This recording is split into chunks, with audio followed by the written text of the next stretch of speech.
Welcome back, everyone, to the Soft Talk Hard Truths podcast. I am your co-host Jay.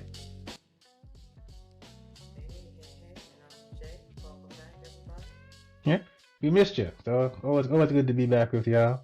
First and foremost, go Knicks. There we go. Had to get that had to get that out the way. So yeah, this episode will probably come out after game one of the next round of the playoffs. So I have no idea if they're going to win or not. But as of right now, we are coming off historic beatdown of the Atlanta Hawks, who I will point out were very loud about wanting to play the Knicks in the playoffs. And the Knicks proceeded to let them know that they weren't ready for this. So, yeah, because you don't get it. I don't know if you saw this game on Thursday, Shay, but it wasn't pretty. It's what we like to call putting belt to ass.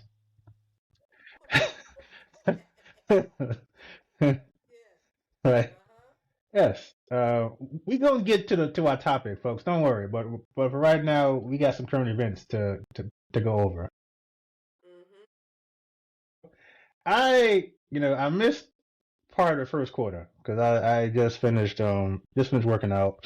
Took my shower, got some dinner. And I actually checked I have like a little ticker on my phone that keeps the updated score. So I'm getting ready, sit down and just check, hit the button and check the score. And, on the Knicks side, it said 40, 40 points. I didn't really like register at first, like the other side, because you just think, okay, 40, it's a closeout game. They're on the road. Atlanta's facing elimination. They going, you expecting to be, very hard for the game. And so my eyeballs went from the 40 to the right to the Atlanta side, and it said 15. Um, and I was like, that can't be right. So I turned the phone off, turned it back on again. Um, and you know, in like the 5 seconds that it took me to do that, it was 45-15. So I was like, oh, I need to turn this on. Clearly, my phone's acting up, so I gotta I gotta see what's going on television. Yeah, clearly, T-Mobile is not getting their data correctly. So I turned the TV on. Yeah, it was like 45 to 15. And it did not get better at all. Here are just some sample scores that stick out. Um, 40 to 15, 72 to 22, 103 to 43. Yeah, yeah, yeah, yeah. About to ask. And that 72 with the 22, that was in the second quarter. Yeah, yeah. Yeah. It's like did Atlanta forget there was a game? Like I don't. It was not pretty. Like it's bad when like the play by play people are like, I don't know what we're gonna talk about for the next 2.5 quarters.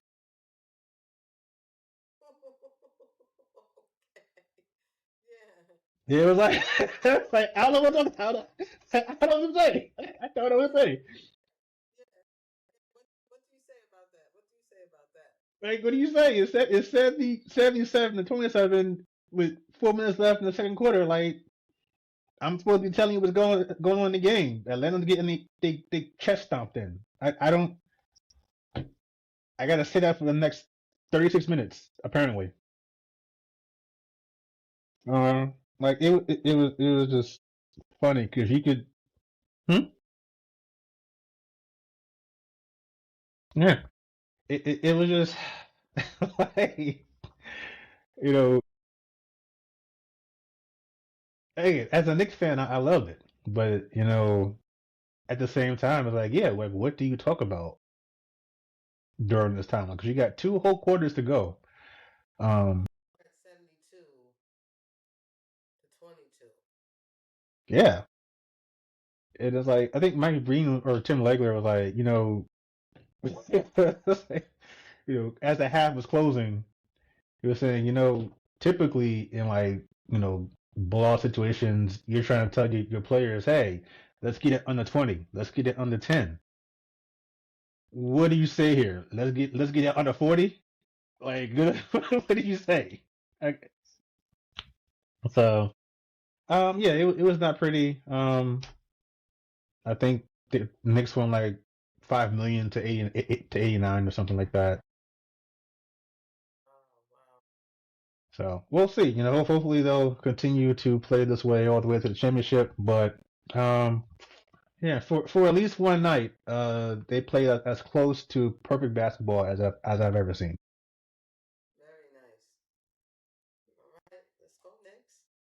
Yeah.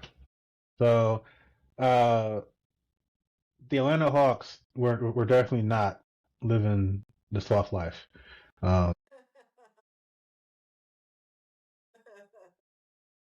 I can assure you of that. Uh, they were getting that belt all night, so that's definitely not.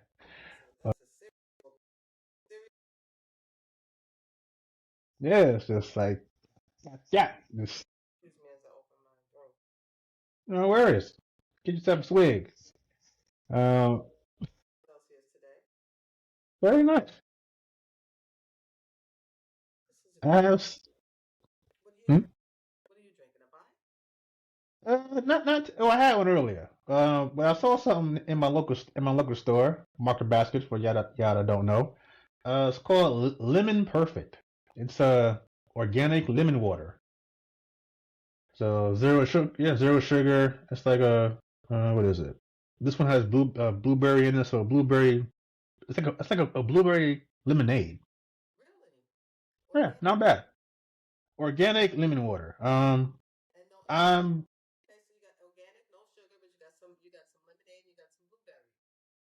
yeah. I mean, I'm always skeptical with words like organic because they can mean one of five things. But uh,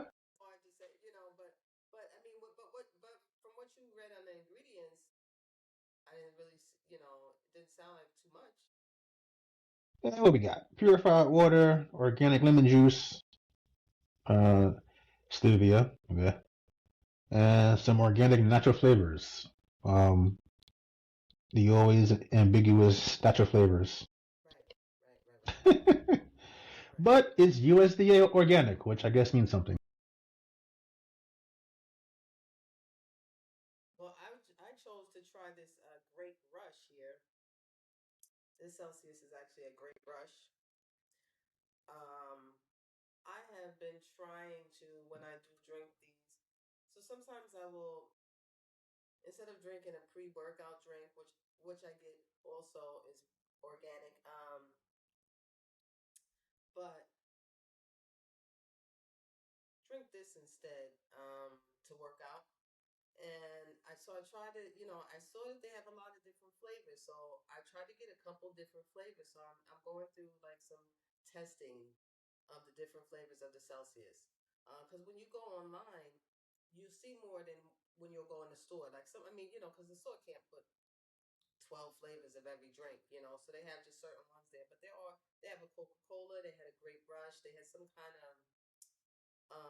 Hmm. Are you a tester type person, or do you just like settle on one and that's it forever?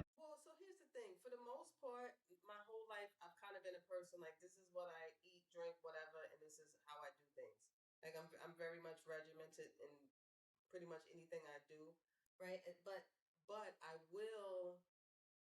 will test if I'm trying to find something, like if I want to have a new drink.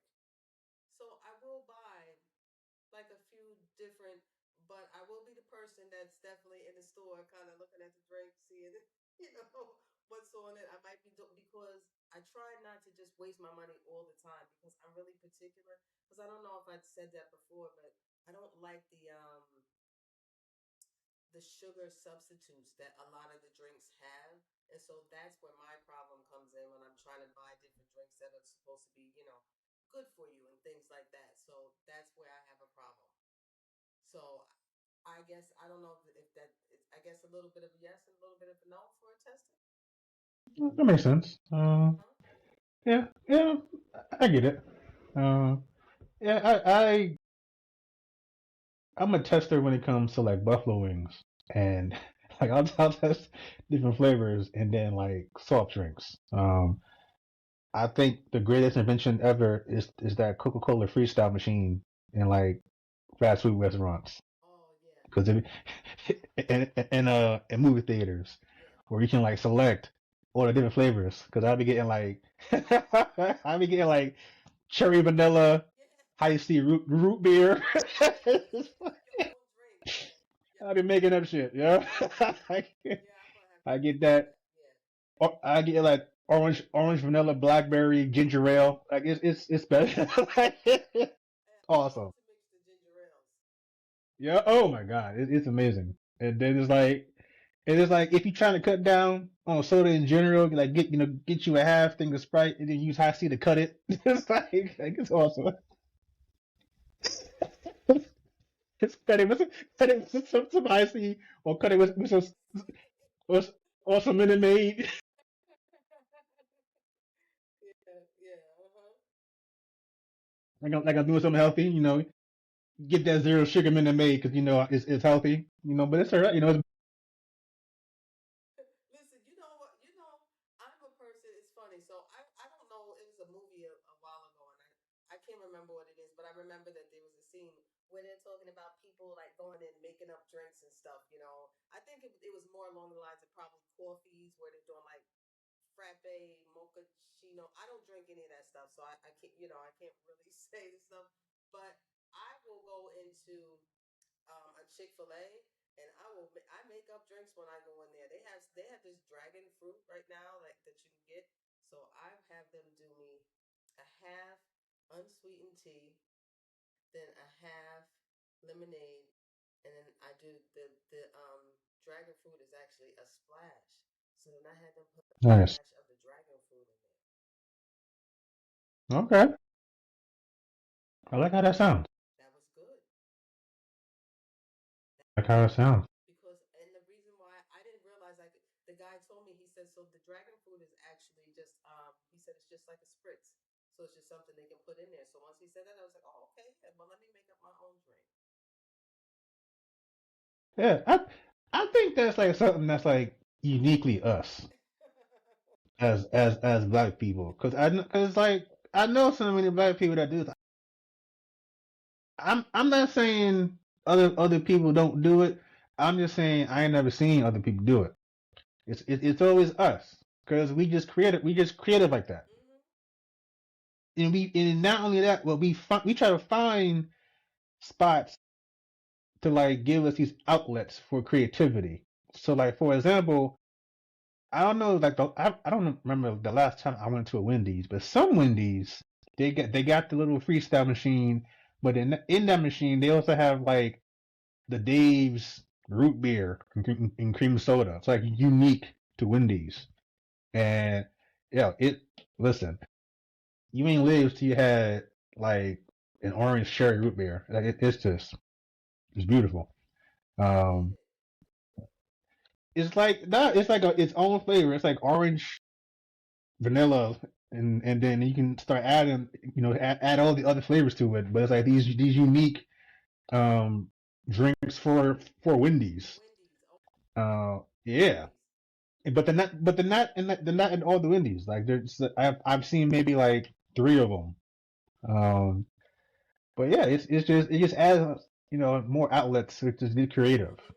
Mhm. Um, but yeah, like, you start feeling like you start feeling like a chemist. Get you a fifth of Sprite, eighth of ginger ale. You know, just to get, Yeah, that's what I mean. Listen, and come up with some good drinks though. Come up with some good drinks that way. I have made the stuff that I come up with tastes better than what they give me. I don't want no mm-hmm. ass lemonade. Don't give me that. I'm sorry. I don't want the whole thing. It's too much for me. That is too much sugar for me. The flavor underneath is okay, but I can't get past the sugar, so I need something to cut that sugar. So I can't drink that whole drink. So I got to make my own. I mean, listen, cut it with some Minute Maid, man. Hmm. Cut it with some tea. Then Cut it. that Hey, dragon fruit. You get your listen. You'll thank me later. You'll thank me later. all right. Somewhat of a tangent, soft drinks. But we're gonna talk about soft life, so Yes, yes, yes, yes. We are finally getting. We have been trying to talk about this for a few weeks, so it's good to finally get to this talking about softness. yeah. Women. I think I think it's actually a good time to kind of finally have this discussion with what's been going on in the last week. Um, I'm not sure. Don't know if you're aware, but one of our favorite people, at least one of my favorite people, Meg Thee Stallion, has announced that she has broken up with Klay Thompson, one half of the Splash Brothers. Mm-hmm. Um, Alleged cheating. I don't like that part is kind of. I don't know if that's been confirmed, but at a minimum, I guess he did not want. Didn't know if he could be monogamous. Even though he put a house together, had her up around her family and other things. But okay. Right. It's I but it saw the same. Everything you're saying is exactly what I saw. Mm-hmm. yeah, it's interesting. To say the least. I will say, without trying to be all parasocial, I personally am a little bit disappointed in this case. Not so much for him, but because I think we've even talked about it in a previous episode. But like Megan Stallion is one of those people who doesn't bother anybody. Like she just goes about a business, makes money, runs businesses, works out, tries to just be happy. She bothers people in the sense that she exists as a black woman, but she doesn't do anything other than exist that I can think of that should actually bother somebody. And it just sucks because on top of that, I'm not sure of all the family members, but she's lost several members of her family um, in a short amount of time, including her mother. Did it start with her mother? Hmm? I think it started with her mother. I know there were a couple of other close relatives, but Right. essentially she doesn't have like close family. It's just like it's Yeah, her. she pretty much is. Yeah, because I feel like she was. I feel like she was saying that at one point. I feel like at one point, if I'm thinking back, I think this is before she got really where she's at, before she catapulted. But when the mother died, I thought that she was pretty vulnerable in saying that she was pretty much alone. And I feel like that's when she was in school, right? She was Mm-hmm. also educated, right? I feel like she also has a master's degree, if I'm thinking correctly, right? She went to school. I think she got a bachelor's or a master's degree. She's definitely educated. Um, and she did something in like health Yeah, management or something, right? sh yeah, she has at least a bachelor's. I'm not sure if she has a master's, but yeah, she's definitely has a bachelor's. You're absolutely right. I think she got it around the time her mother passed, and she's been open about this. So it's clear that Klay Thompson knew this, and so it's like again, bought her a car, bought her a house, had her around your family, essentially giving her the family that, or making her believe that you're giving her the family that she never had, and now this. So it's like it's a special type of, I don't know, betrayal is the word, but I They bought her a hmm? house. They yeah they got a house together. Okay, I didn't, I was not aware of that part. Okay. Yeah, and I think she got him like a bullet or something. Some again, they're rich, so they give expensive gifts. But still, it was very clear that she was happy. It was, um, yeah, it was very clear that she was happy. Like I said, and it sucks, because again, this is someone who doesn't bother anybody and who you know can tell that you actually wants a family, needs a family. It's just like I said, it's just her. Um, and it's like the reaction, unfortunately, uh, mostly from men, has been kind of what you would expect from men. Unfortunately, there's a meme going around about her, which I am not. I'll tell you offline if you're not aware of it, but I'm not going to do it any justice by describing it here. But that that meme in particular, um, just kind of encapsulates like why it's just so hard for women, black women in particular, to live the soft life, because it's like, um, yeah, it's just really disgusting. And then some of the opinions and think pieces, um, just have you thinking like, damn, y'all don't like women, do y'all? Um, and then it's this, uh, having the one of the most common thoughts as well. This is why don't have your relationship be public. So like, okay, so I take that as suffering in silence. So that's kind of how I read it, because whether it's public, like plenty of people get cheated on it, and you don't hear about it. It doesn't make it any better. Um, I think they prefer not to be cheated on. If I'm just saying, I'm not going to speak for women, but I would assume that they just prefer not to be cheated on, whether it's public or not. But yeah, it's just I was reading all of this and kind of thinking of our topic, and I was like, yeah, this is kind of what makes it hard, um to live the soft life, because also kind of how we talked about before, a big part of living the soft life is safety and security. Feeling secure around your partner, not just from a physical standpoint, but safe and secure that your partner isn't going to do something like this. It's not going to, um, cheat on you, not going to embarrass you. Not going to have you out here looking stupid. Um, some would say, um, you know, that means, you know, keep you cheating in private. No, that just means don't cheat. But that's what it means, because, um, I guess I look at it.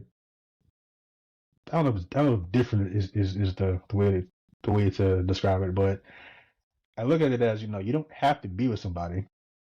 There are plenty of women and men who are fine not being monogamous. Like, that's always an option. Yeah, there are You know? people. Yeah. There's people on both sides. I think whatever it is that you choose to do, you can find someone that's okay with whatever it is that you want to do and how you want to do it. There's a lot of people out here,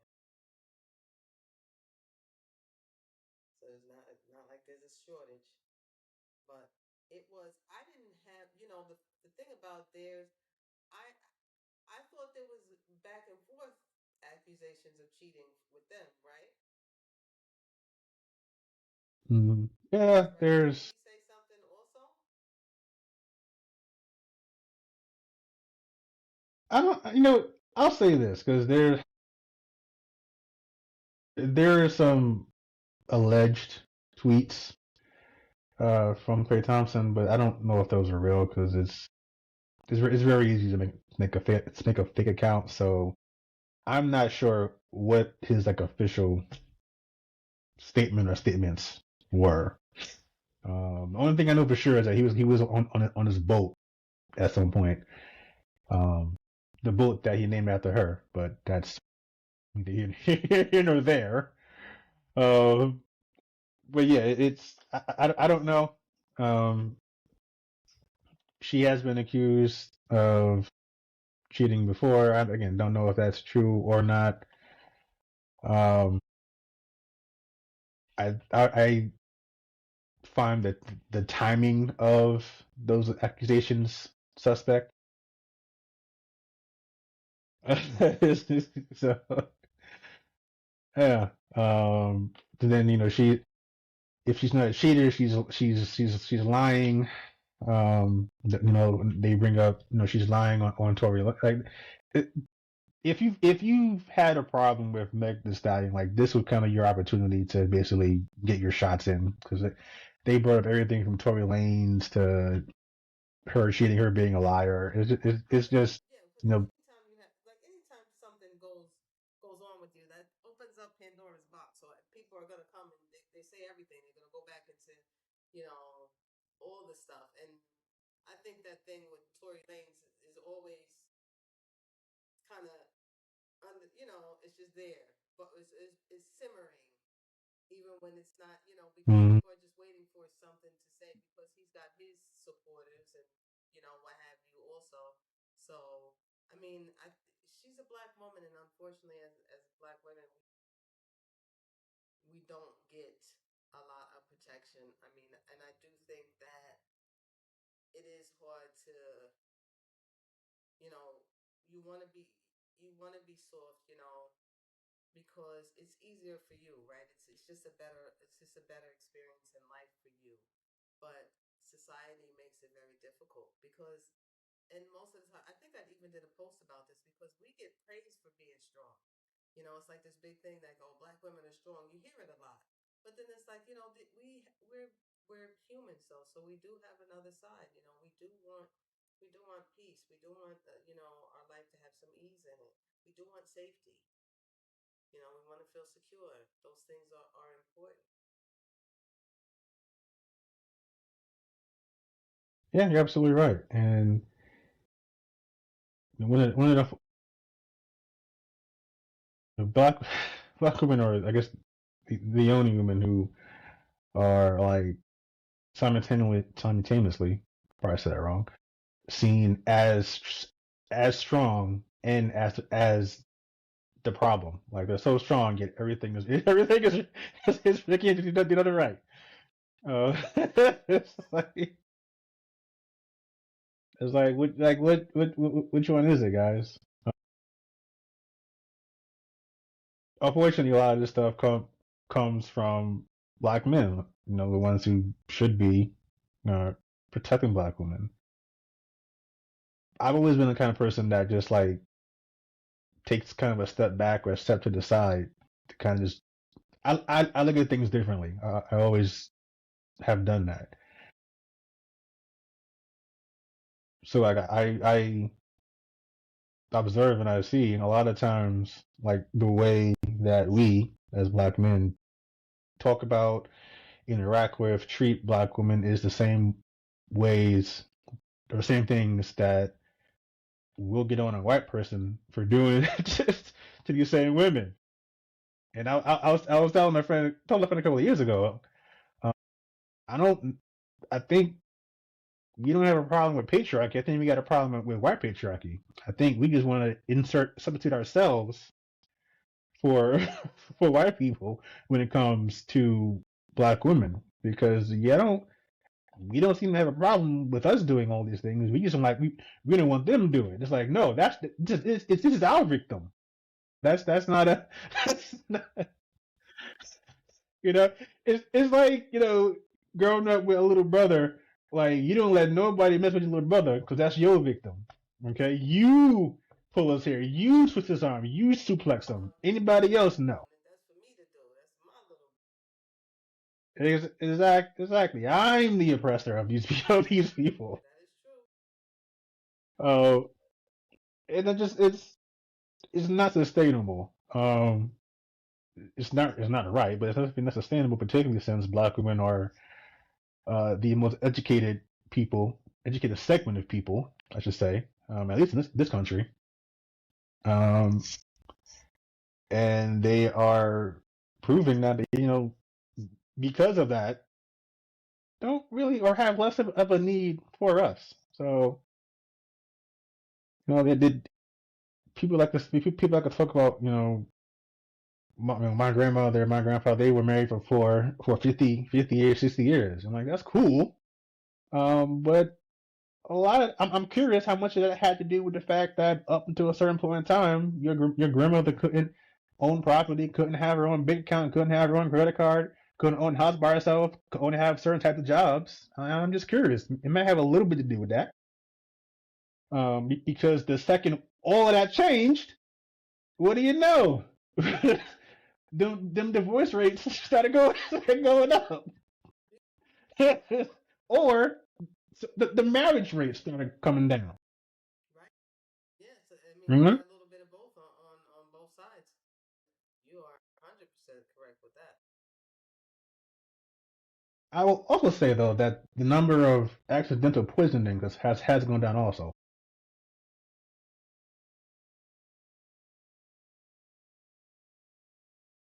Yeah, I mean if you can't divorce, they'll definitely you apart. I'm just saying. So do with that what you will, folks. I'm just pointing out stuff. Um, like I said, I look at things differently. Uh, uh, but yeah, I think when we were saying, you want to live the soft life, we took that as it, a sign of weakness because softness for some reason equates to weakness. Um, so, I understand that. hey,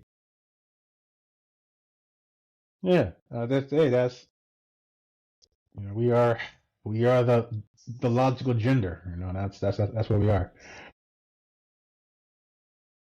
But I mean, I'll say I'm definitely a fan of it. As I said before, I have no problem with the soft life. It smells better over here. Isn't it nice? Like just to always have that,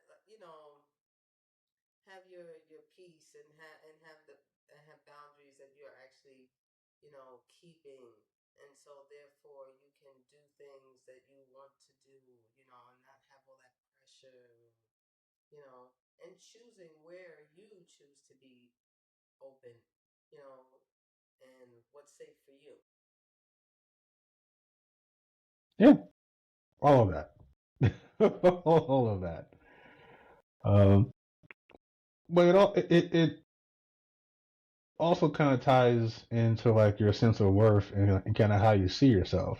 Um, at least again, speaking about men, we typically see ourselves as like an extension of what we do. We kind of build our entire lives, our entire personalities around our jobs because that's who we are. My former boss kind of said the same thing when he was retiring. He was like, I don't know, I don't know what I'm gonna do. It was like, you do this thing for Yeah. 40, 50 years.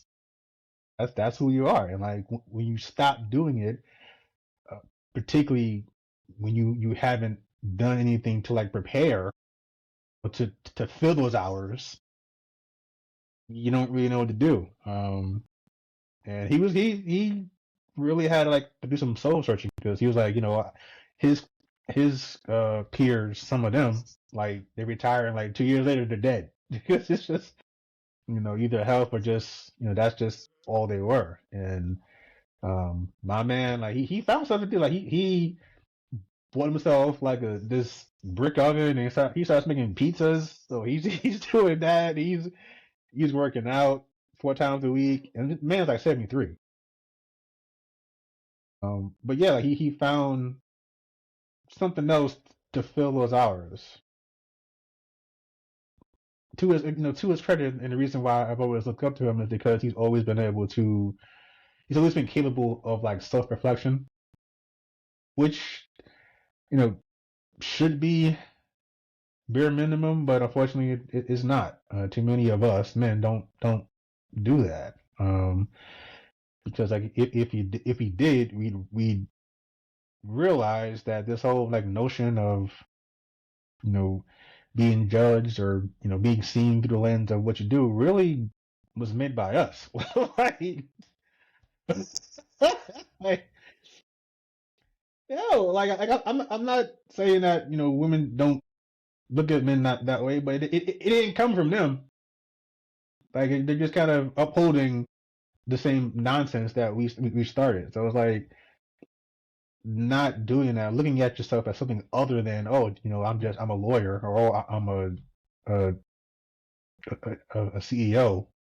I think is part of living a soft life because it's like living a soft life allows you to actually be a whole person because you are not just what you do. Like I'm not just what I do. I'm a creator. I make T-shirts. I'm a podcaster. I'm a lot of a lot of things. Um, a lot of things that don't involve my day job, Mm-hmm. and that's cool.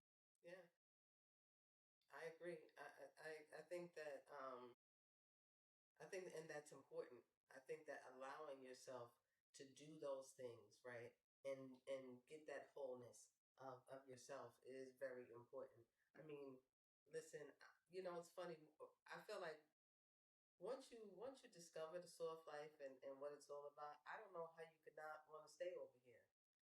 This is, I mean, how it's just so much more relaxing, and getting through the days is a lot easier than when you're over on that grind and that hustle and that pressure and that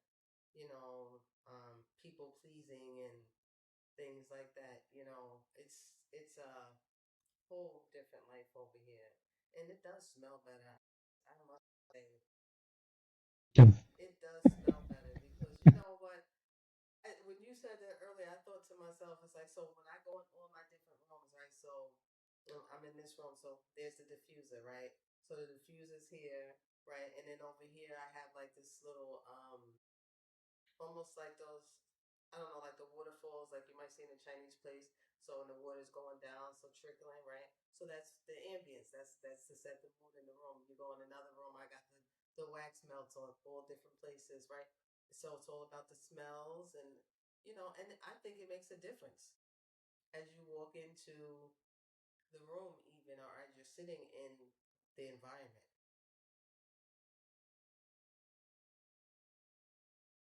Oh, that is so true. Because it's like I got me a diffuser myself. I got me a couple of them bad boys. Got got one, and and like even how I'm getting excited talking about this. Like this part is off life. People like 4 or 5 years ago, I wouldn't be talking like this, but here I am. Got me a couple of diffusers. They light up. Got different lights in them. You know, you know, come with about 4 or 5 different oils. So here I am. Like I said before, I'm black, so I'm mixing shit. I'm up here mixing.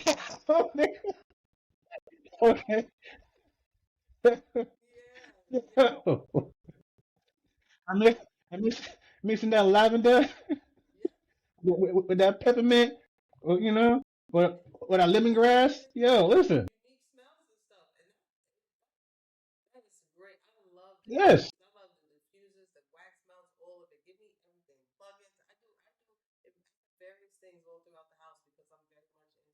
like the smells. Hmm. Yeah. Like, and but that's also how I learned that as much as I like the diffusers, I actually prefer scented candles. I'm a candle guy. Like I get down on some scented candles, and then like I found out that scented candles they ain't just little blade joints you find out in the supermarket. Oh no. There's a whole industry of them bad boys. You can get you some custom ones. I one of my customers actually makes candles, and she make candles that smell like food. That's a whole man. Listen, I done got me some Fruit Loops candles. I done got me some Dunkin' Donuts candles. Yes. Okay. My house used to be smelling like a snack all the That's time. what it's I love all it. about. Yep, that's those things, the candles. Yes. Yeah, it's nice to have those smells and those scents, and makes you feel good. Yeah. And and they got candles for dudes. It ain't just for ladies. They got your little manly candles. Little vanilla and leather because apparently that's manly. Um, I don't know why, but someone decided that that's a man that's a man smell. And like you can get some candles and stuff. You go into Bath and Body Works. Um, what? No, what is it? Is that it? Bath and Body Works? Yeah, Yeah, that yeah, Bath and yeah. Body You can Works. get yeah, you can get a Um, baby candle. Like yeah, so all of those they have like a line where you'll go in and it's that stuff is for men. And some of those scents smell pretty good. Yeah, they smell pretty yeah, good. man, nice. Like I said, it's good living. Good living. Yeah, Yeah, I would like to have a Fruit Loops candle.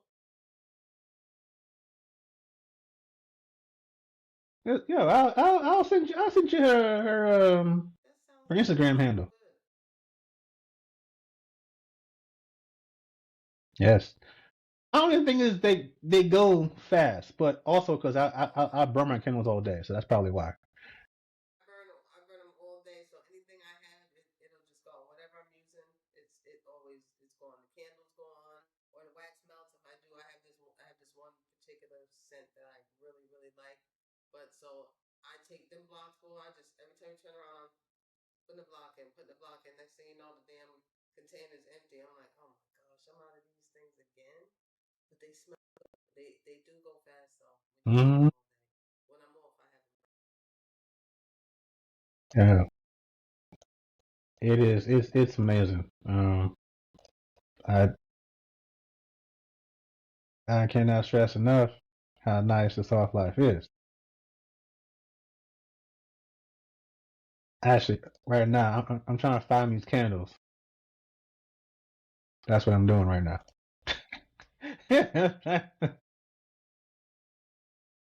Yeah, I'm gonna get you her handle because I'm looking at a page right now. She got like got one look like some ice cream with raspberries in it. Got like a fruit platter. Got one with like some kiwi and I guess that's some cream. Yeah, She be doing the thing. good stuff. Cause I I like love it. candles, so I will definitely get me some for sure.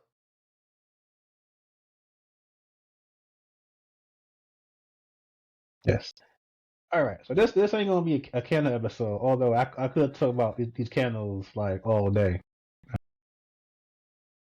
Yo, Shay, they smell so good. I but and see, only somebody who you have to be a candle connoisseur to know that a candle is not a candle. Mm-hmm.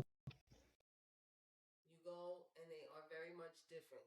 Everyone you're not getting the same kind of scent and how it lingers and lasts and will fill up the room. So those are different scents, different makers, because they're all different.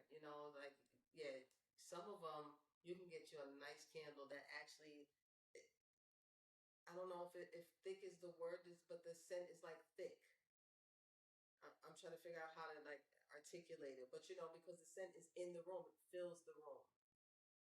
Overbearing, but just fills it where you have that's what you want. You have the scent in the room. Those are the best kind of candles. Those are the best ones.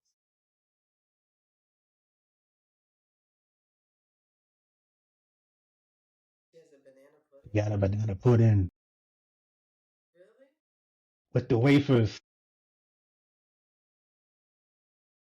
Bitch, motherfucker. This motherfucker. This motherfucker.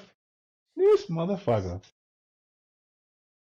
So for y'all, let me first of all let me take a step back.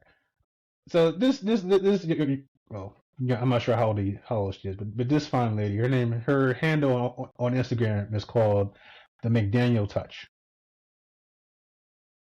So I'll try to remember to put it in the show notes. But she is she calls herself the candle chef. Boy, when I tell you, I mean she got like a Sonic drink, them little drinks from Sonic. Oh my, yo, yes, it's not a game. It is not a game. And like I'm scrolling on her page, she got like Starbucks mochachinos. She's over here You drinking got some golden grams, well and candles. these are candles.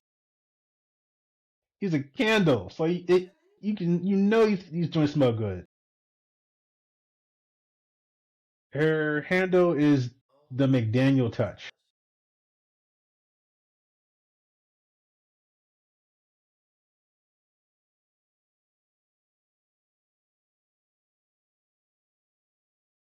Don't mind us, folks. We've taken a much needed detour to find to look at some candles as we talk to you about the soft life on the show. But damn it, this is part of the soft life because we talking about candles to make a house smell good because it's important to us that your house smell good.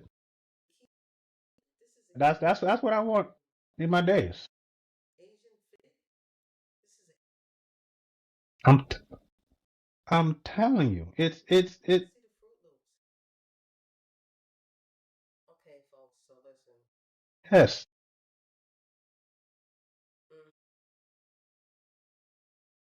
we might have to end the episode early just to look at these candles because like it's crazy. pretty Like, too. Yeah. All right now, girl. yeah. So get you some candles Listen. in your life, Last folks. week To we change your talked. life. Last week, what was we talking? Last week I said, what were we talking about? The shea butter. You need you some shea butter, some sea moss. These are important things, okay? And get you some candles. These things are very important. Mm-hmm. Exactly. Definitely. Next week we'll be talking about bath bombs.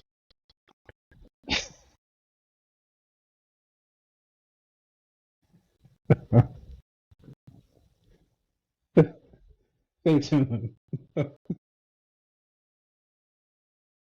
I joke, but I definitely want to try me a bath bomb. I always forget the name of the store. It's like a mall chain. Um, but like they got these different types of bath bombs. And they all have different smells and different shapes. So I don't know. I might want to get down on those one day. It's about being comfortable. It's not a matter of being weak. It's not soft like as as a synonym for weakness. It's about you work hard. You deserve to relax hard and to enjoy your life. Like that's what living at least to me. That's part of what living a soft life is. Like life is hard enough. Just getting through the day without committing various felonies is hard enough. You deserve you deserve to come home and have a nice candle waiting for you to I soothe actually like all your that. tensions. Honestly, when you put, when you have the candles, because I'll do even the candles. I put them in the bathroom at night. My skincare, and I'm actually in there. I wash my face and stuff like that. I have the candles in there, and that's I just love that the atmosphere. First of all, it smells really good because I keep the scent that I like, so it smells good. Then and then I can wash my face then I, like I said, I always use. I always have a cream, so you know you got to put your creams on at night, and that's what it's about for me, being able to just make sure I'm doing those things. This is stuff that before I didn't even make sure I took the time to do, but now I make sure, um, that I do self care. You have to prioritize self care, and I found this nice it's like a bomb butter. It was actually from a brother in the mall.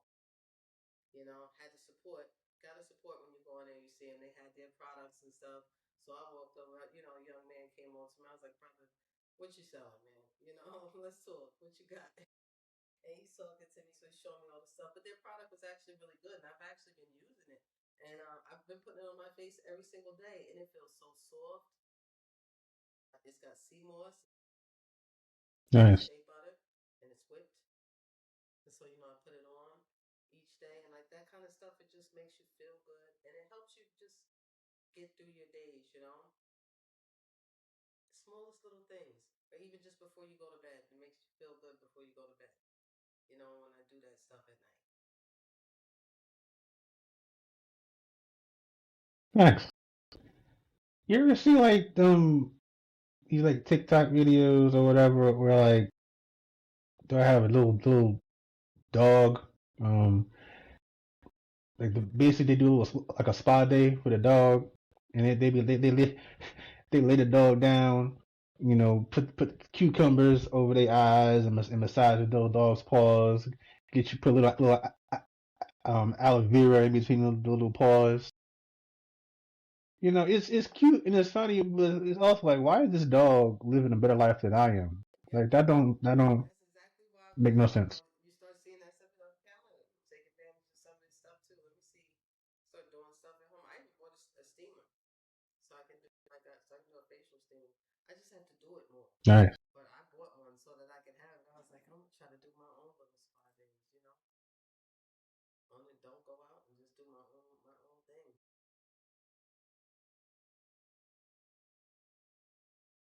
Yeah, man.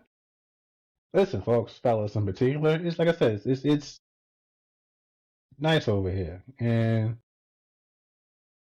you know, you know, you can live the soft life with like, and trust me, it's not going to affect your masculinity in any way, shape, or form.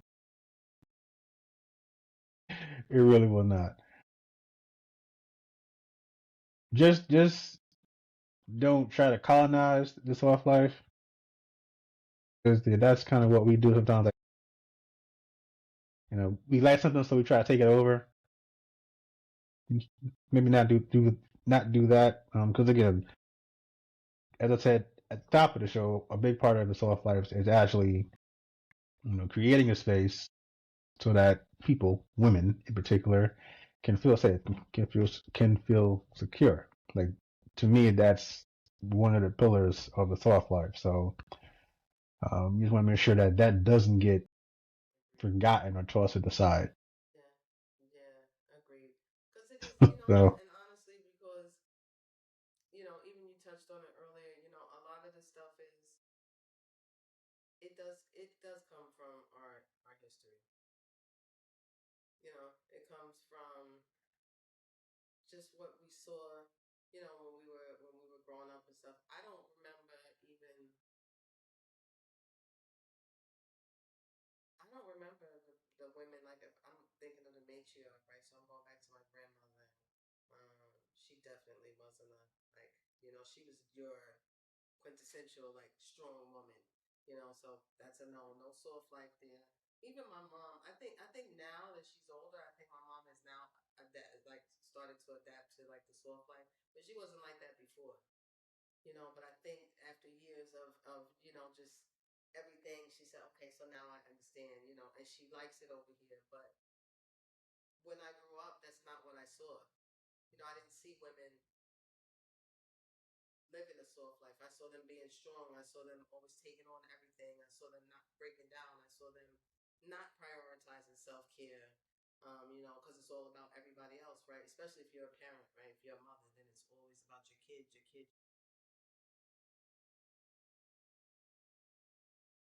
So that's why it took me personally maybe longer than some other people. There might be people much younger than me, and you've discovered the soft life, and shout out to you because that's good.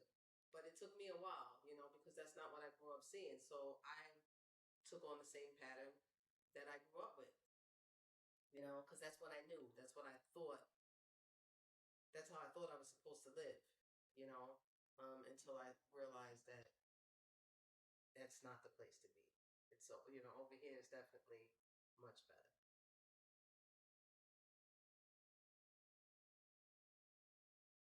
And it's interesting how like we've created these like schools of thought um as to what like a mother's life and what a father's life are supposed to be.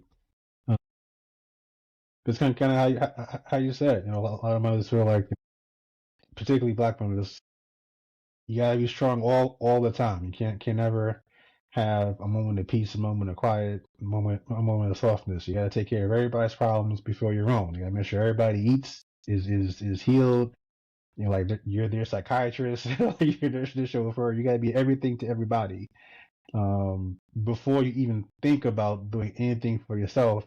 And oh, by the way, how dare you think of anything for yourself? Because who the hell are you? You're a mother. You don't get things for yourself. You shouldn't even be eating right now because that's like that's supposed to like that food is supposed to go to your kid. But if you get sick, how dare you? Because you're supposed to take care of yourself. You should know better. Meanwhile, fathers they'll if they'll say 95% of being dad is just showing up. Like that's not the same. That's not the same. But unfortunately, so many people, men and women, perpetuate that. Um, it's kind of hard to let that go. But I'm glad to see and encouraged to see that a lot of people are saying no. There has to be more to life than this, Yes. um, and there is. there is a lot more to it. Like life is not supposed to be like a never-ending struggle. That doesn't make any sense to me. It doesn't. Um, and I refuse to live my life that way. I have no problem working hard, but when I'm off the clock, yeah, I'm trying to escape and relax and enjoy life. It takes, I mean, like I said, I used to not be like that. There was times, listen, I can remember, and it's funny, I laugh about it now because there was times, um, and I think this is part of, and maybe other industries are the same, but I work in healthcare. And so, and there's sometimes like a guilt factor in healthcare if if you call out, God forbid you want to call out or you want to take your PTO, right, that you worked for and that you've earned, but it's like, oh, how dare you take PTO? So there was a time when like I never wanted to take my PTO. I felt uncomfortable with it. If I'm sick, it's like, oh no, listen, I gotta go to work because my patients need me. And, the hell if I'm sick, if I got a 101 fever, take some Tylenol, get you some meds and stuff, and get your ass out the door. Like that's the way it worked for years. And then, until I had to realize, so it's a no, right? It's a hell, actually. If I'm sick, I don't go to work. That's it. Mhm. And I'm not coming in. I don't care. I understand. You might have been on my schedule, so even if you're a patient, you need to just understand that, we're human beings. So if I get sick, I understand that maybe you were expecting to see me, but if I'm sick, I'm sick, right? Just like when you're sick, you want your attention, so, or you want to sleep or you want rest. I need to do the same thing. So I had to start understanding like the same advice that I give to other people. I have to take my own advice, right? So no, don't go to work when you're sick, right? You have PTO, take your damn PTO. Don't take that phone. Don't take that laptop. It doesn't come with you. Or even if you're home, it goes wherever it is in the office or in the bag, and so those are the things that I conscientiously changed for myself. And it's been so much better. I've been doing it for years now, but I used to not do that.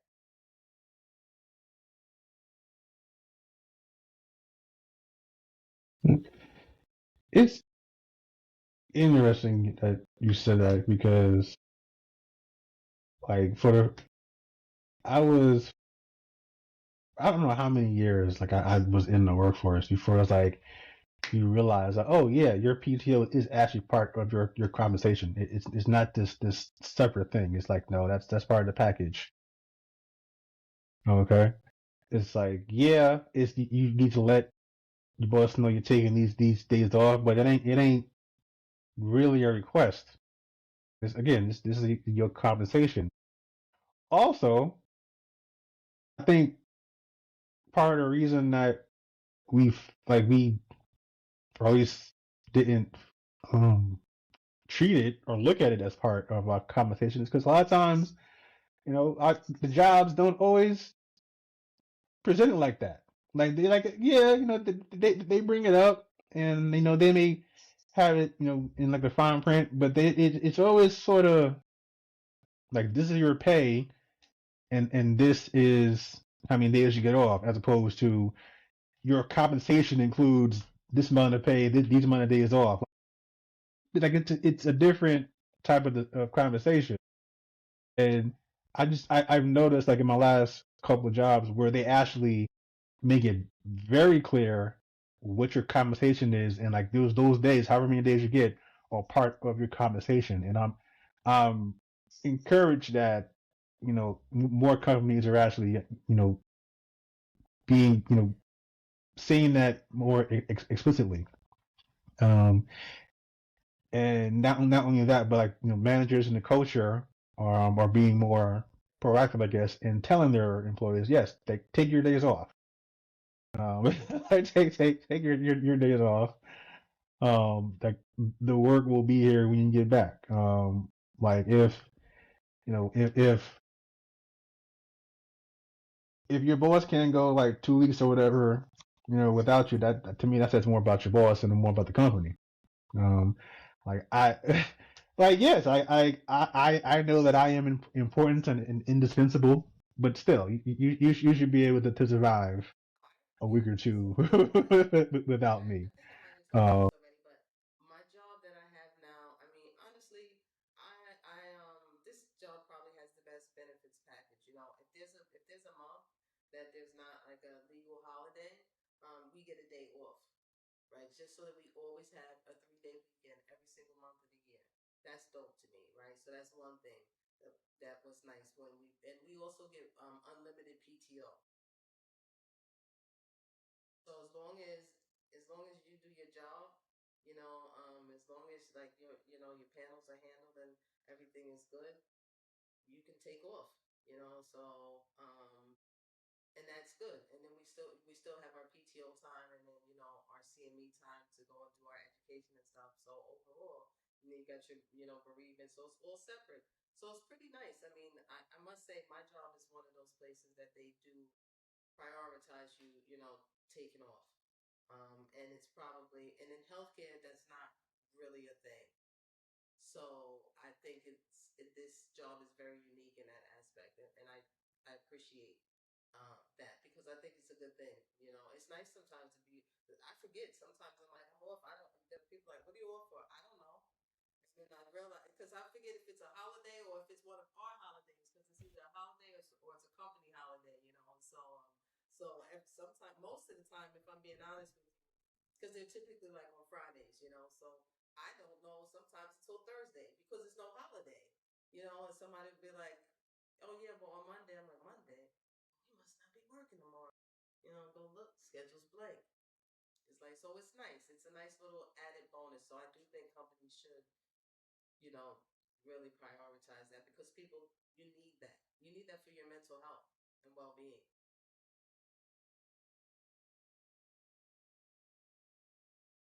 Yeah, it's important. You can't keep burning the candle, so to speak, without some sort of rest. It's not healthy. You got a bunch of high strung, stressed out people at the job. I'd say something's wrong with that company. Um, there's a creator. I think he's a lawyer. He's a divorce attorney actually.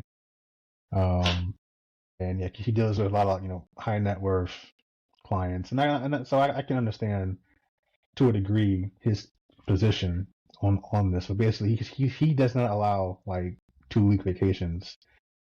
Um, but to his credit, he's very honest about that. Like he'll tell you in an interview, like I don't allow 2 weeks. Like this is a very high stakes, high pace, high energy job. But he also pays two, 3 times the market rate for an attorney. Um, so like yeah, so okay, on the one hand, and again, the legal profession is pretty much kind of how he describes it, particularly depending on the sector of law that you're in. I would imagine matrimonial law is probably high stakes, definitely high emotion. So you gotta be, um, you're working a lot, particularly with high net worth individuals. Is a whole other layer. So yes, you should be compensated accordingly. On the other hand, um, that tells me a couple things about that person as a boss. It's like, you're great. I'm getting $300,000 a year, and I'll never be able to enjoy it because I'm always at work. I'm always at work. Um, and then you're saying that what we do here, the nature of our work is such that you can't survive someone going 2 weeks on vacation. Like again, that at a certain point that does say something about you as a boss and as a company. Like what do you mean? Like you're telling me your company's gonna fall apart if someone takes 2 weeks off? Like that doesn't it doesn't make sense. Um, he would probably just he would just probably replace them, but even that, um, he also said he said he's very loyal. So I mean that's not a very loyal thing to do. But you know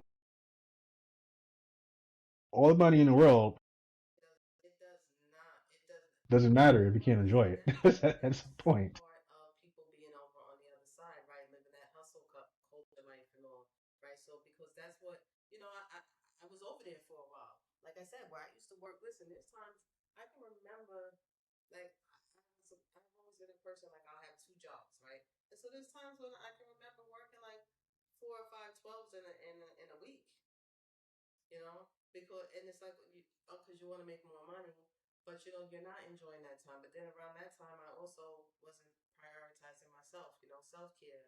I wasn't really doing things right because you're tired. You're either always at work or you're tired. You have to sleep, right? You got to sleep to be able to go back to work and do and do a 12-hour shift. So you get caught up in that, and you gotta get yourself out of that cycle because you're right. You can't. It's great to make money, but can't ever enjoy it. Then I mean, really enjoy it. Then what are you doing it for? You know, when you look for a job, so when you think about your compensation as a whole, that benefits package is part of your compensation. It's not just your salary, how much you get paid. All those benefits matter. So if you have a decent salary and you have decent benefits, that's the total compensation package. I think sometimes people kind of look at them exclusively instead of putting them together, realizing that that's all part of one, right? When you take a job, those are things to consider. Although I must say, I've never taken a 2 week vacation. I've never been on. Have you? Have you done a 2 week Yeah, vacation? I never have.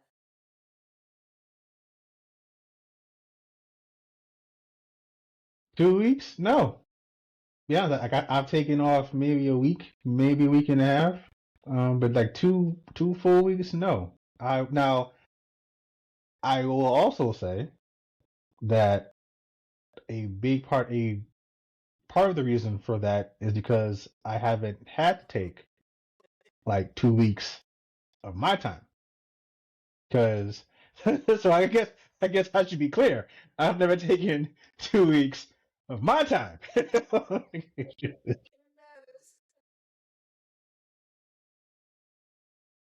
matters. It matters. It matters. I have taken 2 weeks off. Oh, just not my time because I've been fortunate to work in a place where in end of the year they give you a week and a half, and then you can add on a couple of your own days. Like they actually shut. I worked in the public sector for 10 years. They shut down for a week around Christmas. So yeah, you get a week off. No, well, yeah, week because of holidays. Then you just add in a couple of your own. So yeah, you can throw in about four or five of your own that add up to about 2 weeks. So yes, That makes I've sense. taken I've taken 2 weeks off. It's not 2 weeks of my time. At the end of the year where they're off, we're closed, so we don't operate. I mean, and so you can make it as such where if you do that last week, and you're not the person that's doing the on call or what have you, got that week and add a couple. And I did do that, but I've seen people just flat out like schedule 2 weeks of PTO, and that's something I've actually never done. Um, and not because no one ever said you can't, but I've just never done it. But I have seen other people do it.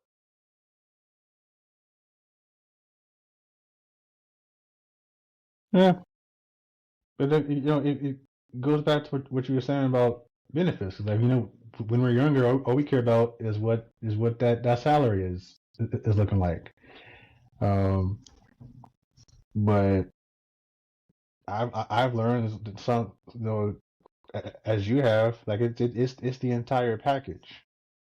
Um, and it's it's funny because I had an ex who, because when I was working in the public sector, we get a lot of holidays.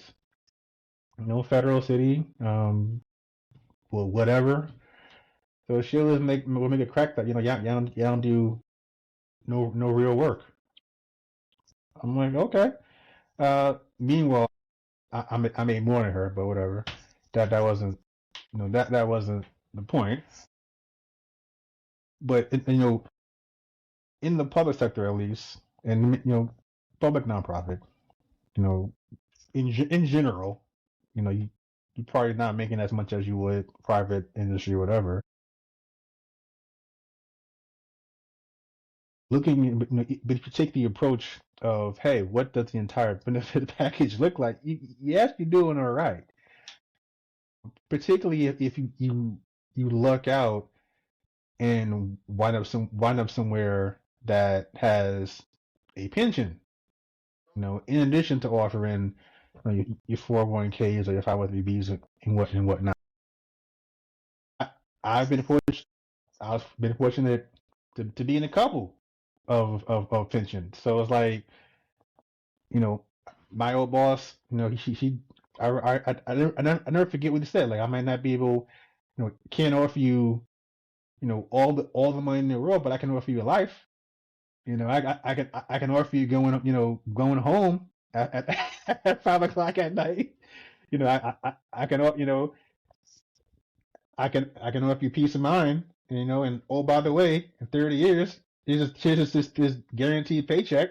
It's like, you know, and you know, I learned that, yes, this salary is definitely important. You want to be paid, what you're worth. But I think too often we look at that as like the end all and the be all. But you know what I learned is that if you can't raise your ceiling, the ceiling being your earning potential, you can at least raise the floor.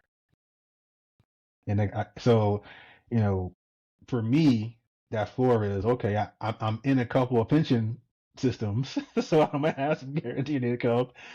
I have my own savings. Benefits are freaking awesome. And then at that point, it's just a matter of being as ambitious as possible. Because I know I'm going to work my ass off. I'm only going to get promoted more.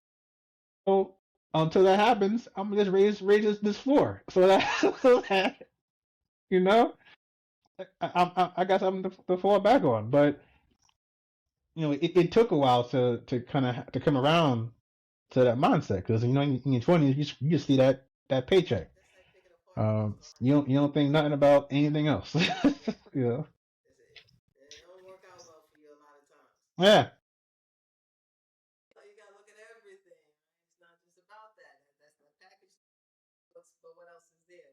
So yeah, that's what I'm saying. It takes me a Exactly. while. It took me a while to get there too, because for a long time it's just like, oh no, I'm gonna go where I can make the money. Then at some point it's like, okay, so listen, so I want me a decent salary, but I want the benefits, right? Because I like being off. I like being off and having like a. I mean, because I've had jobs, and anybody out there in healthcare, there's some jobs you go and it's a struggle for these people to tell you they'll give you 2 weeks a year. You understand? I'm serious. I have worked someplace where it was like, you get 2 weeks. 2 weeks? Who gives 2 weeks in a year? But that's what they were giving to people, and it was crazy. So to get to a job, like I said, where you have the overall benefits package where you get the time off. So they're trying to promote a good work life balance, which is what we should all be striving for. So you consider that when you take your job. As well as getting healthcare benefits. I mean, we didn't say that part, but also look and see if they have healthcare Hmm. benefits too, because some places don't offer that. So all those things matter at this point, not just the number. The number's good, but the other stuff is good too, because some of that stuff comes back, like how you're saying pensions, or some jobs offer. They have the 401k. What's the other one? 403? Is it 404? Is that what it is? The Like 501k? 401k, then five 401k, 503b. 403b. Sometimes in healthcare you get RSUs, so that's the same thing. So they're giving you, they putting that's money that's in there. It's just gonna be in there later. So all those things, yeah, that's what you look for. Hmm. Yep. And then when they match, you know, even better. But I like how you said it. We spend so much time just or we spend more time than we should, put more weight on like a pretty face instead of like looking at the entire picture. Um, at least when we're young. So that's something that we definitely gotta not do. Or as Jay would say, you gotta find the substance behind the thickness.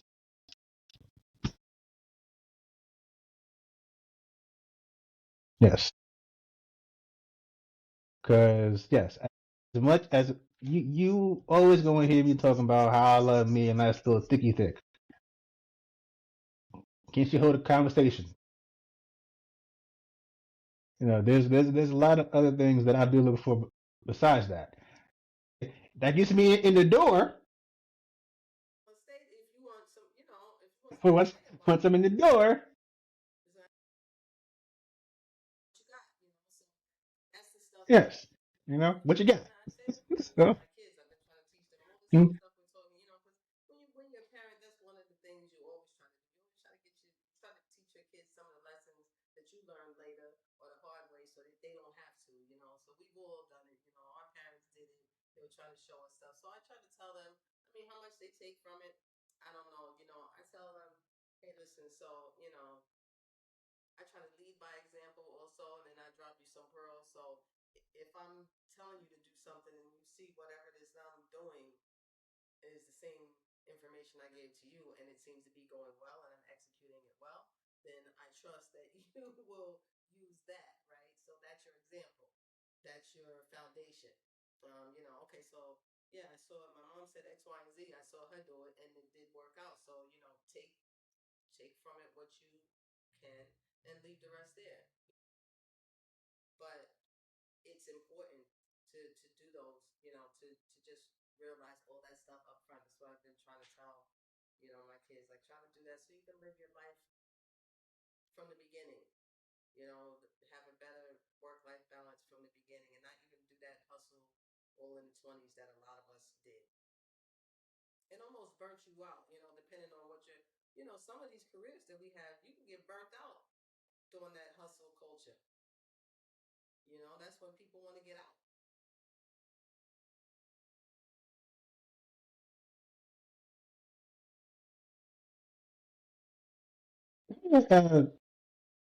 Ask you a question as a parent, because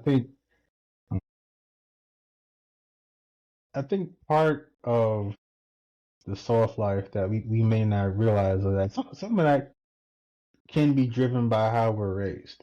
And what I mean by that is kind of how you mentioned where, you know, a lot of parents basically want to, want to give the kids everything they never had, want to at least, you know, have them learn from the hardships and the struggles and the pitfalls that they did so that they can hopefully avoid them and live a better life. But I think sometimes,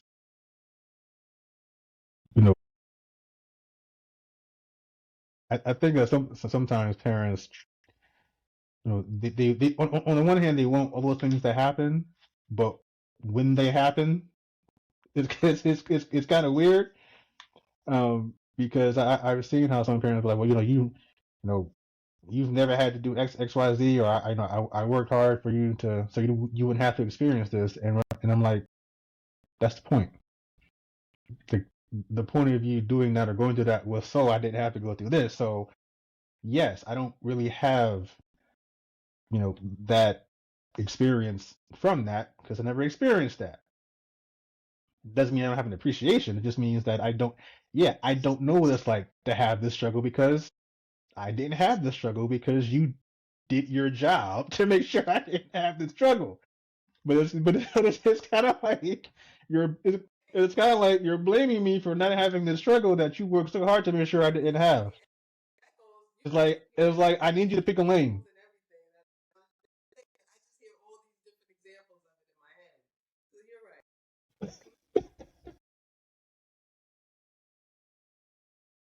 Yeah, because like I get that with my parents.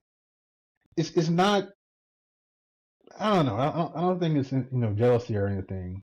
But it's like you know the way I live or try to live my life is devoid of certain hardships and certain things that I will never have to experience. And I'm like, yeah, this is what it looks like when you put your child in a position where they don't have to experience these things. They don't experience them. And it's like, and, and no, I don't have a frame of reference because I didn't experience them.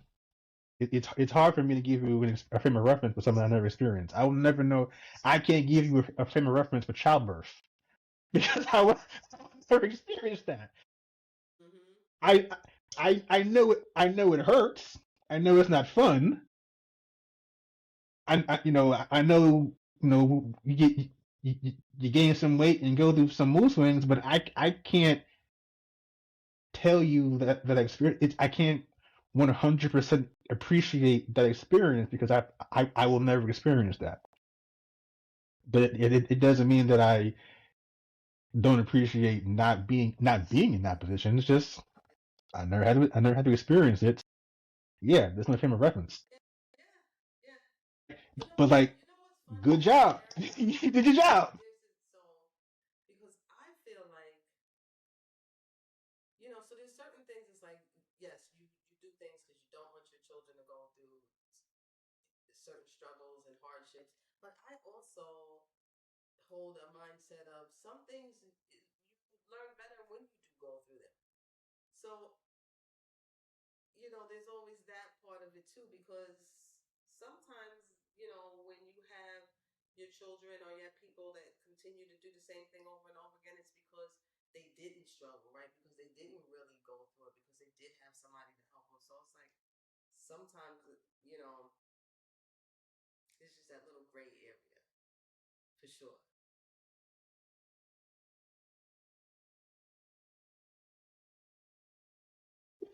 I get that. Like, and you're right. Some actually learn. Reminds me of a quote from Fresh Prince. You know, sometimes we work so hard to give them everything we didn't have, we forget to give them some of the things that we did have. So it's like, but you know, again, as a parent, where is that balance? And I don't even think I'm not a parent, but like I don't know if that's something that you can always clock in real time. Like I don't like is there a manual that says, hey, show them this, don't show them that? It's not. I don't That's know. the issue. That's what makes it so difficult sometimes, because I know just me myself, some of the things that helped me to be the way I am and get to where I am is because of some of the shit that I've messed up on, along the way. And so it's like, okay, so I learned the hard way, so I know I'm not doing that again, right? Because I don't like what happened afterwards, so that's why I feel like that at times.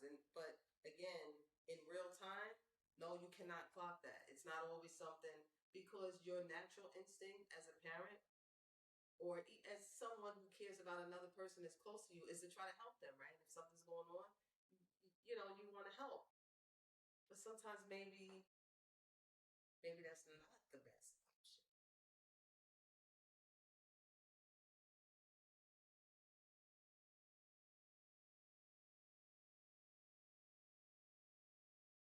option. Doesn't help that mothers and fathers kind of have approaches from different angles. Mothers kind of want to protect you from everything, where fathers are like, "Nah, let them fall." Yep. Like, fuck, like get up, like, like, it's like okay, and like I think maybe not the best, but the better kind of parenting teams figure out that balance. Like you have to you have to let your child fail at something, because how do you learn how to succeed? How do you learn what success is without failing at something? How do you know how to get better unless you get better at something? Um, but you also want to nurture them, build them up. Like don't call them an idiot. Don't say walk it off. You can't walk. You can't walk everything off. Sometimes you just gotta sit with them and explain to them, hey, these are the steps you gotta take. Um, Sometimes they do need a shoulder to cry on. Doesn't make them any less of a man or a boy or a woman. They just need that support.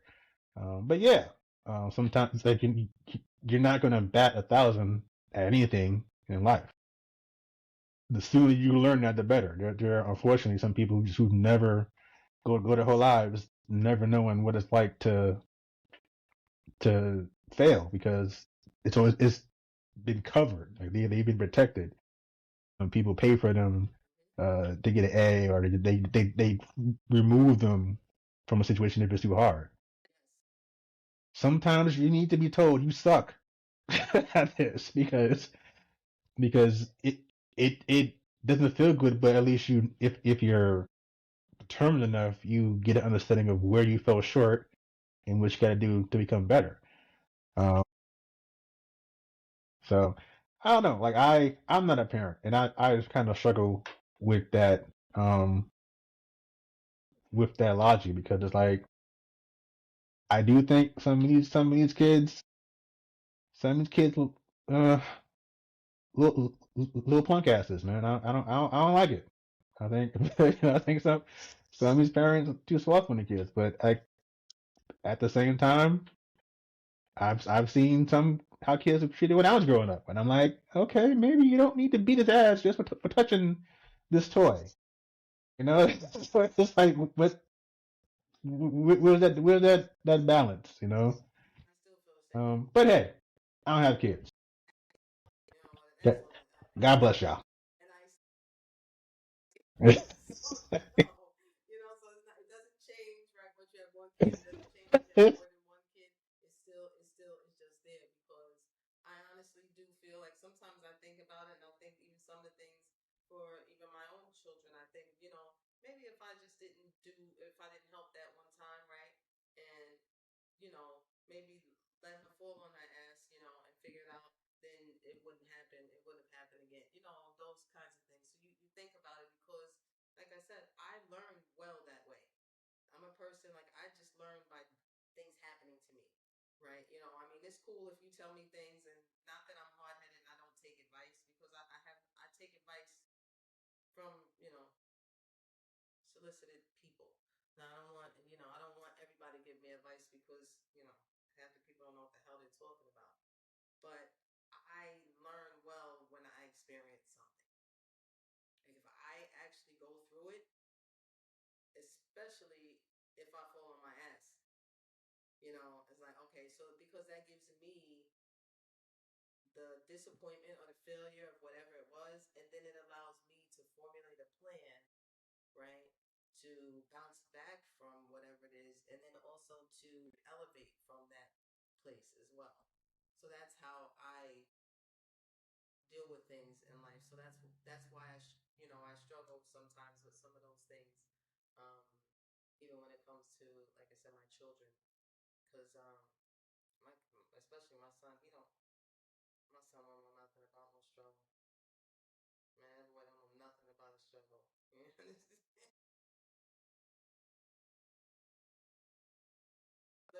my son is 100% living the for real. He lived And he very lived the much soft likes it. life, man. Very much likes it over here, I must say. So he's probably the best thing over Got here. Yeah, because my son, he don't, him in particular, yeah, he don't know.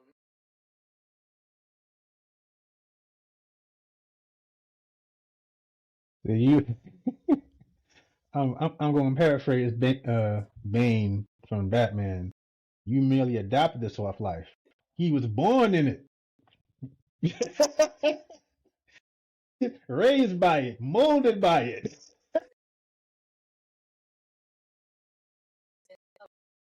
Loves my son is not playing with the soft life. He's like he chills all the way. He kicks back. It's funny. People always think he's older than he is because he's so chill. My son is just, I mean, he's big too. I mean, he's like 6'1". Um, but he still it's because he's so mellow, right? Because he really is like he does live the soft life. He's all about his peace. He's all about um, protecting his boundaries and all that kind of stuff. Yeah, he has adapted that stuff very early because he was born into it. You're right.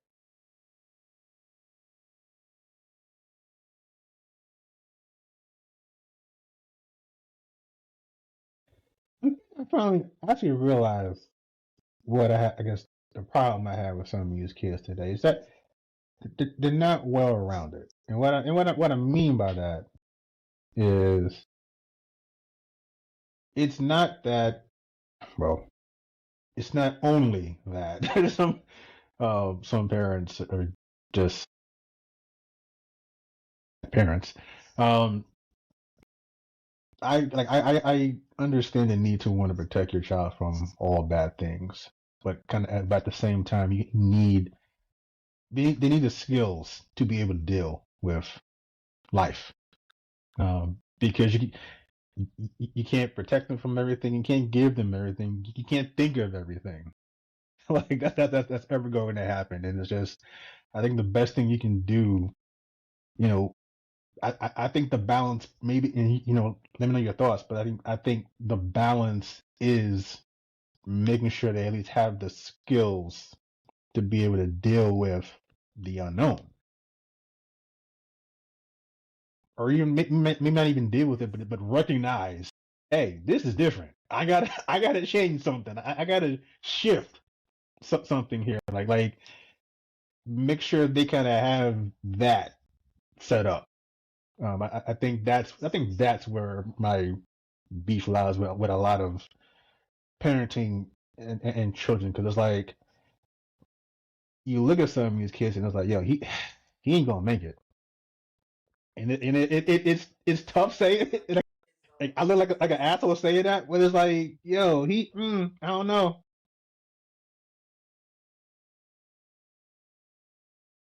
Yeah, like I, he better marry rich, cause yeah, he ain't gonna, he ain't gonna make it.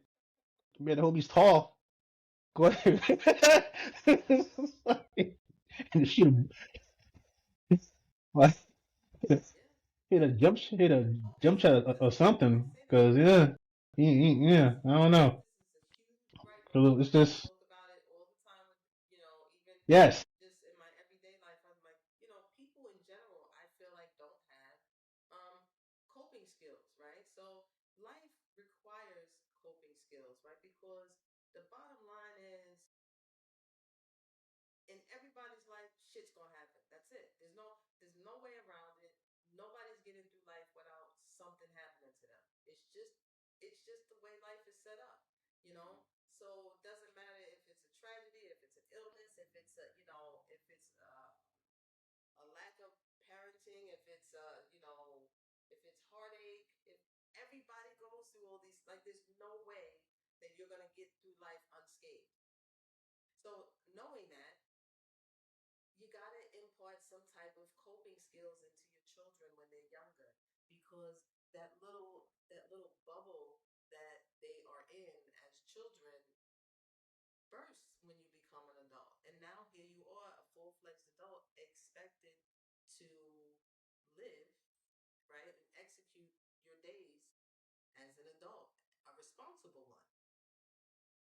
So if you don't have the coping skills imparted in you as a child, then pretty rough. It's pretty rough when you start off, for sure. And some people, I don't think, ever adapt them. How about that? I'm going to say that, as being in healthcare and taking care of some of these people at a very much older age, some of them still never adapt those skills.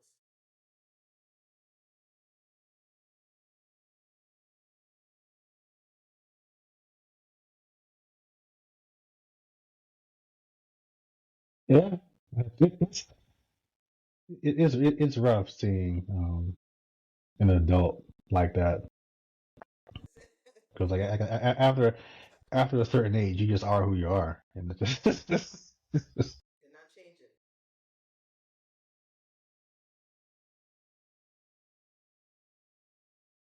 but yeah. Um, oh yeah. But as we kind of wind down,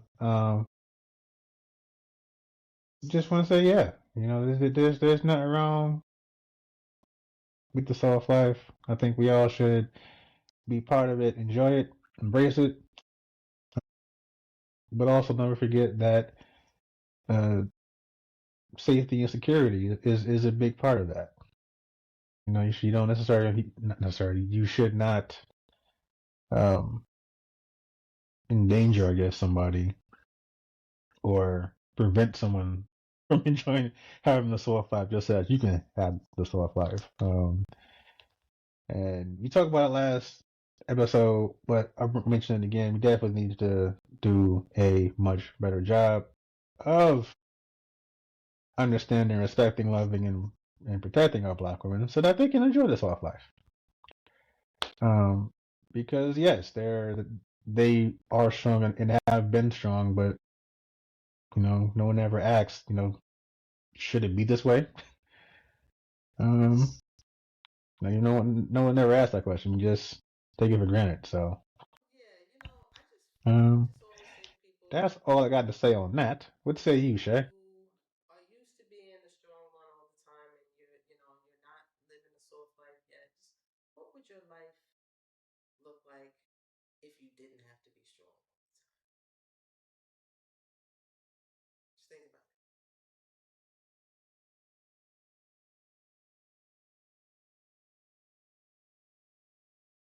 it. That is a dope question. I love it. I don't have a hard truth of the week, but I do have something that I want to share as it relates to not just the soft life, but our first topic of Meg Thee Stallion and Clay, and why some women can't live a soft life. This is not for me. This is from a content creator named Miss Mia K. I want to make sure that I give her credit. Go find her, follow her, engage with her content. Miss Media K, MSMIAKAY. Um, I'm just going to read what she wrote. There's no other way to do this. So I've gone ahead and compiled some advice that men have given us women coming out of the Meg Thee Stallion and Clay situation. They are so helpful that way, and we thank them for their service. Here is some of the advice that men have given. Let me know your thoughts, Jay, as a woman. I'm curious to know. First thing the men said is do not have sex with them if you ever hope to deserve their respect. Yeah. Next, they said you are stupid if you believe them when they say they love you. If they say it, it's a lie.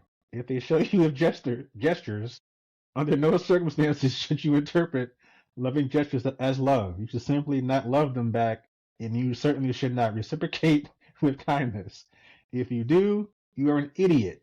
And again, this is according to men. If the if the man has a job, he will cheat. But if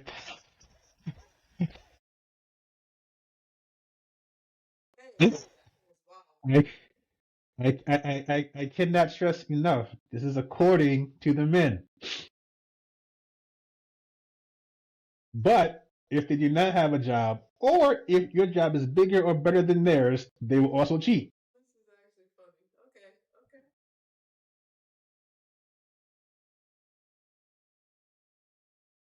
Yeah, yeah. It don't matter. So to recap, whether they have a job or not, you're getting cheated on. Um, just want to make sure we're clear on that. And God help you if you have a better job than they do, because then you just say. Moving on, the men have also said do not play house with them. Don't cook for them. Don't celebrate holidays with them. Don't demonstrate any love or care for their families, even if they invite you to spend holidays. Don't build a home with them unless you are married, but assume everything they say is a lie until the day you are married.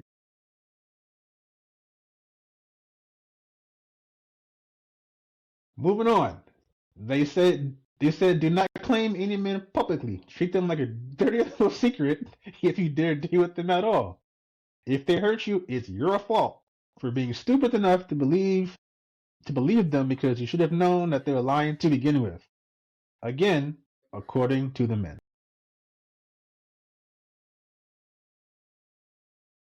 Yep.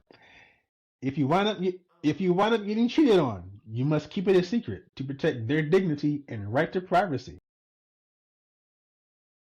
Even even though he didn't protect your dignity while cheating.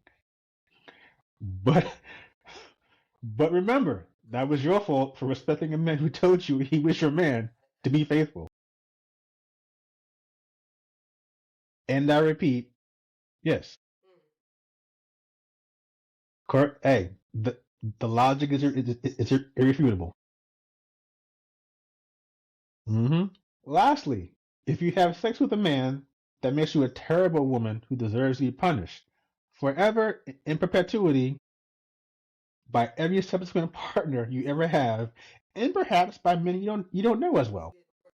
That's the last. Because that was the stupidest. That's just some dumb shit. This is the this is the yeah, that was her that was the last one. She did ask if she missed anything, and of course the comments did not disappoint. The comments are awesome. Here's one. Do not take time off work to heal. The breakup wasn't that bad. Stop being lazy. So basically, according to men, we should not talk to you, have sex with you, play house with you, meet your family, care about you, believe anything you say, cheat, we can't say anything, and the breakup, we gotta treat it like a grain of salt.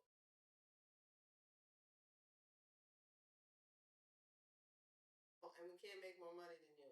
Well, listen. So Yep. I'm gonna tell you Also, something, remember, Amazon. you can't make more. You can't make more money than him. So I'm just saying. Yeah.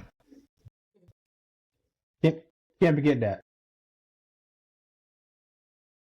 Yeah.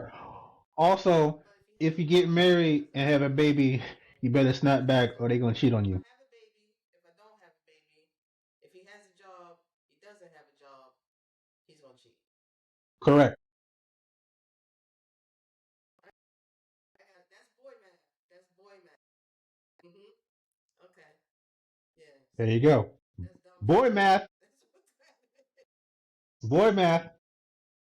Sounds Yes. crazy. That sounds crazy. That sounds crazy. If you have sex with a man, the last one would like blew me away. I'm not understanding that at all. Like I don't. I just don't understand that. But if you're in a relationship with a man and you don't have sex with him, what's gonna happen? He's gonna cheat. But if you have sex with him, he's gonna cheat. Yeah, The circle of life. exactly. See, it's circular logic, but you know what else is also a circle? I'm in The the middle circle of of moving life. around. I got. I got it. It all comes I around. missed a lot. I missed. I Hey, did not see all exactly. this, but that sounds about right. I mean, it sounds about right. Listen. I think that okay, for us it's easy, right? So I mean, you could be dating someone, I could be dating someone, and no one has to know, right? Because why? Because nobody's watching what we do every day, right? And then trying to put it on social media, try to put it out there for people to know, right? Because they want to give the tea, right? But when you are a celebrity, I think a lot of them try to hide, have tried to hide relationships and stuff, and even the ones that they try to hide, they still come out because somebody's always watching and somebody wants to tell whatever it is. So I don't even know if they are always the ones who take it public per se. You know what I mean? Like even for people like even for somebody like Lotto, right? Who they say has been with 21 Savage for all this time, and now they're about to have the baby and stuff. But she never says his name, right? She never acknowledges that that's her man, and he doesn't acknowledge her publicly. But that's all they talk about all the time. Still, it's still like a thing to talk about it, and they're not. She's not publicly acknowledging him. But then as soon as she says she's pregnant, right? So imagine all the comments. You get married, he don't even claim you publicly and all this stuff. So which one is it?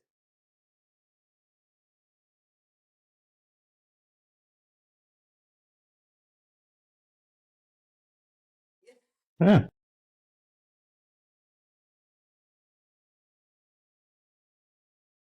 Circular.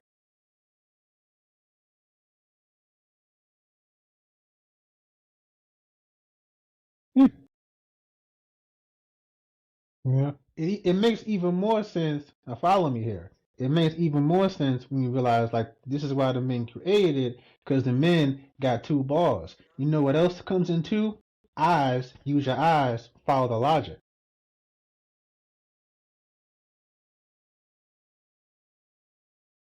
Okay. You might say, well, hey, I got two eyes, but you blind to the logic. You could also say, well, I got two breasts, but that those don't count. We ain't talking about you. Follow the eyes. Listen. Listen. Listen. Mm-hmm. Yeah. Yeah. Listen. I'm Yo, understanding. listen. The I get it logic now. you can't beat this logic. Okay. I mean, that's hard. That's what we do. Work. It's a lot of work for somebody now.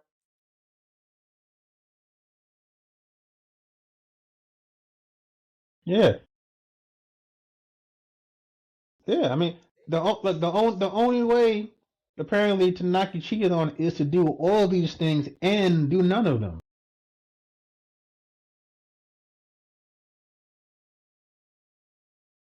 Yes, but Yes. it doesn't matter because you're still gonna get cheated on So you might as well just not do them, but still do them.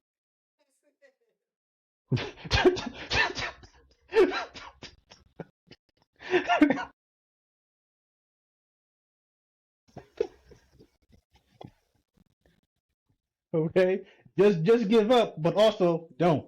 Okay,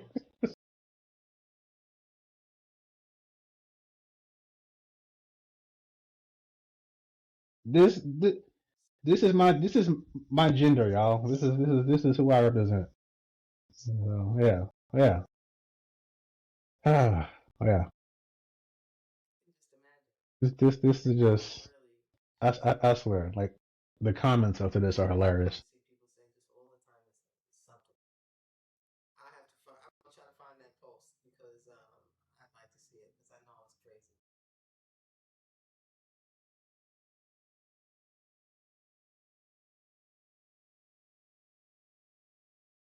It is, man.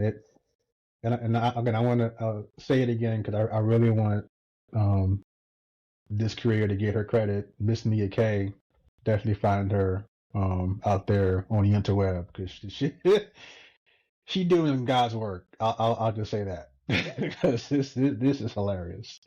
Um, and again, it's this isn't I'm sure someone will be like, oh, I'm pandering or whatnot, but no, it's just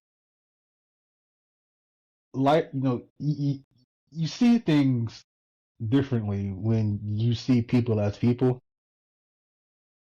Like it's like you're just able to call out bullshit and laugh at it because that's what it is. Like when you don't operate with the mindset that women are less than just you know out the gate, you can't look at things differently. It's just um, and I say it all the time, but I don't say it in a way to brag because I also look at it as the bare minimum. Because seeing people as people should kind of be the bare minimum. You shouldn't get points for that. So I don't ever expect that. Uh, I'm just explaining why I say that the things I do, I see things the way that I do, and why I laugh at some of this shit because it's just hilarious. We gotta do better. But this is funny. Thank y'all for this. This will never get old. Um, and, so to the ladies out there, good luck, I guess. Um, you you have the the blueprint, I guess, to move forward with your life. Hey, may the odds be ever in your favor. It's a game, ladies.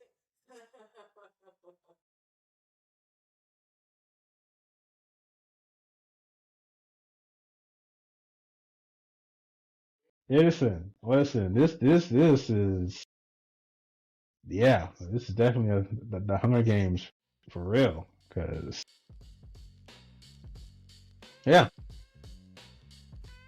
or just keep doing what you're doing. Get your degrees, build your life, be happy. And don't worry about this nonsense. That's always an option as well. Always an option. Always an option.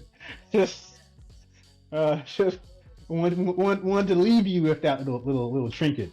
Um, before I get out of here. Yes. So with that, ladies and gentlemen, I'm off to watch some playoff basketball and buy candles. So, uh, hey, until next time, y'all